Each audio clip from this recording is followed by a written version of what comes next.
Good afternoon guys. Welcome to my vlog, Rose Kelos. Nandito po kami ngayon sa Mama Mary Shrine sa May Maasin City.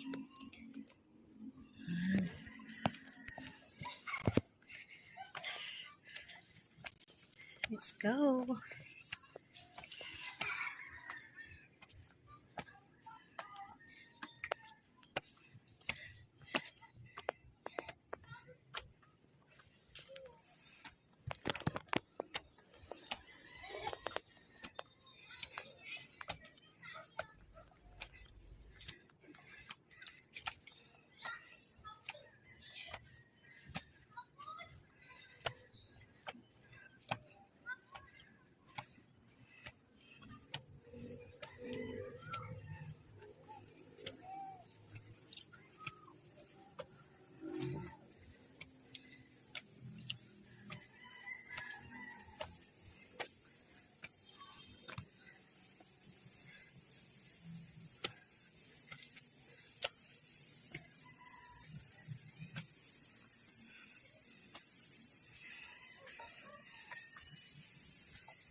Hi!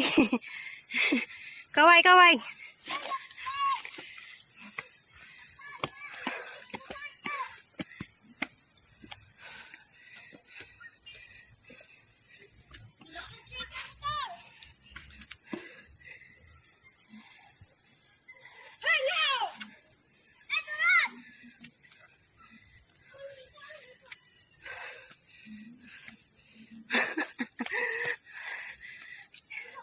Sikas! Napakahaba pa yung daan. Napakahaba ba? Dapat napakahaba ng hagdanan, hindi daanan. Dapat elevator to eh, para hindi mo bago. Exercise. Salita doon tayo namin. Hello, madam! Hi, madam! How's your trip? Are you okay, madam? Uy! Ash! Kapatid mo! Hindi na natin mabalik na. Aroy! Ang tuhod!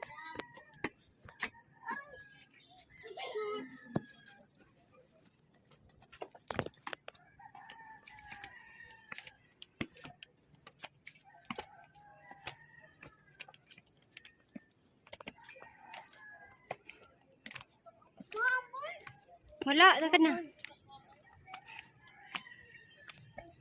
Dito Conrado! Dito Conrado! Diri kahing picture diri ah! Ma! Diri si kahing picture. Uy, bilis na ulan! Dalit na ulan, yung payong, bigay mo direk! Aso! Nando kay Lulo, kay Aldrich ang payong, lakad! Aldrich! Payong! Aldrich! Payong nasa bag mo! Thank you, Lord. Thank you so much.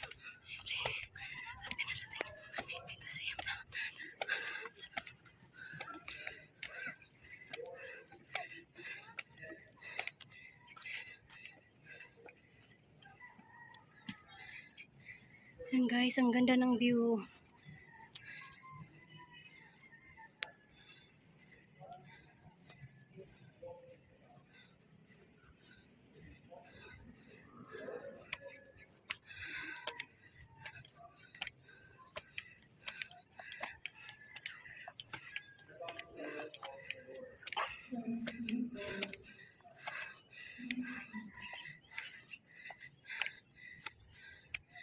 Makulimlim guys.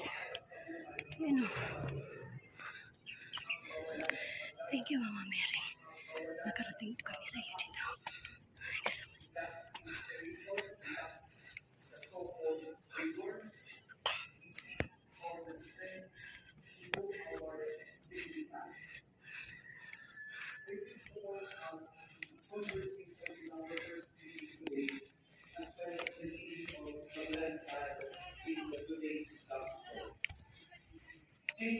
was addressing this person who lost rigor and love in his life. After everything he said, yet I hold this against Ang you. ganda ng simbahan. You have lost the love you had at first. Realize how Nasa far you tuktok have ng fallen. bundok siya, guys. Nagkamit ka na. Hindi na ito yung pag-ibig ko dati. Hi, madam. Nawala na yung pag-ibig sa iyo. Nawala na yung lakas. Yung pilit sa ginagawa ko mula na napapakan. Alam mo, pinapulong mo!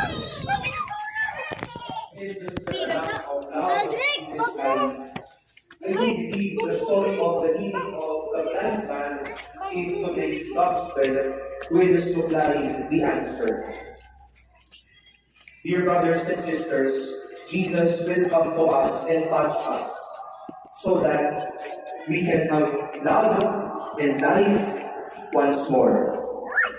Matapos na mahilom ni Jesus ang bulag na lalaking ito, sinabi po ni San Lucas sa ating mabuting balita ang mga bagay na ito. People followed him and gave praise to God. When God heals, He makes you in love and makes you live in love.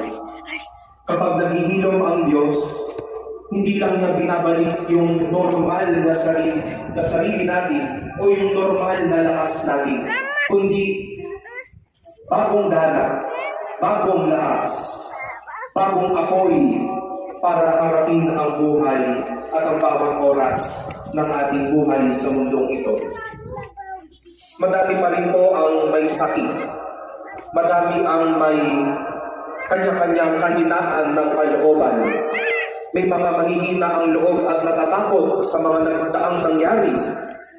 Ang mga nakakaramdam ng panghihina o nawawalan na ng apoy o sigla sa pag-aaral, sa trabaho, sa relasyon, sa buhay. And we might wish to shout at Jesus like this blinded man and let Jesus tell us and we tell him, Lord, I feel tired. Tinatamad ako. Wala na akong gana. Wala na akong lakas.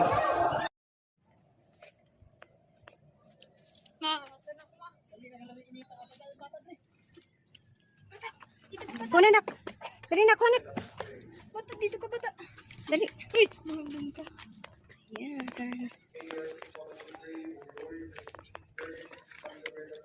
Hae. Yan, thank you. Ayan, pababa na kami.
Oh, ayan sila.